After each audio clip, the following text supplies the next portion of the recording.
Kan di dalam madzhab Syafi'i ada yang disebut wali mujbir.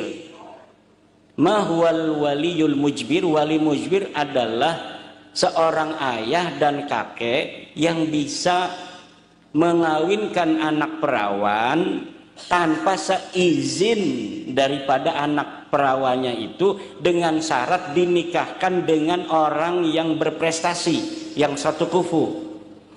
Jika dinikahkan dalam keadaan ijbar itu tidak satu kufu, maka anaknya bisa lapor kepada hakim bahwa dia tidak setuju.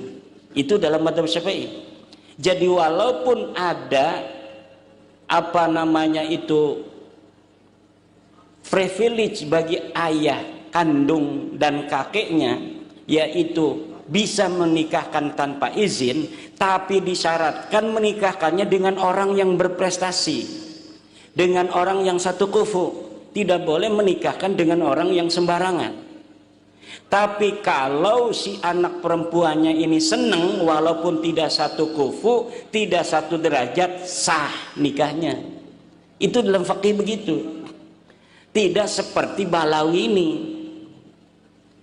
Kalau nikah katanya anak perempuan Ba'lawi dengan orang Purbalingga, maka ini orang Purbalingga dihitung berzina seumur hidup. Dia tidak akan dapat syafaat dari Nabi sampai dia mengembalikan keperawanannya si anak Habib itu. Nah ini hadza laisa min ta'alimil Islam. Ini tidak ada dalam ajaran Islam. Hanya ditemukan dalam buku-buku Talmud kaum Yahudi. Dalam buku-buku Talmud kaum Yahudi, kitab-kitab Talmudnya kaum Yahudi, ada ajaran semacam itu. Kalau seorang turunan Yahudi, perempuan dinikahkan bukan dengan Yahudi, maka pernikahannya tidak sah. Tapi dalam ajaran Islam tidak ada yang semacam itu. Lalu dia menggunakan ajarannya siapa? Kalau bukan menggunakan ajaran Islam.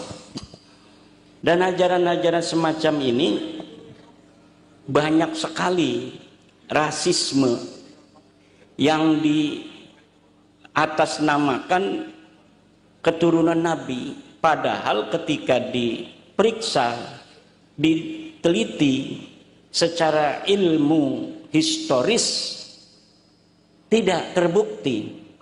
Kenapa? Karena nasab itu bicara tentang perspektifnya.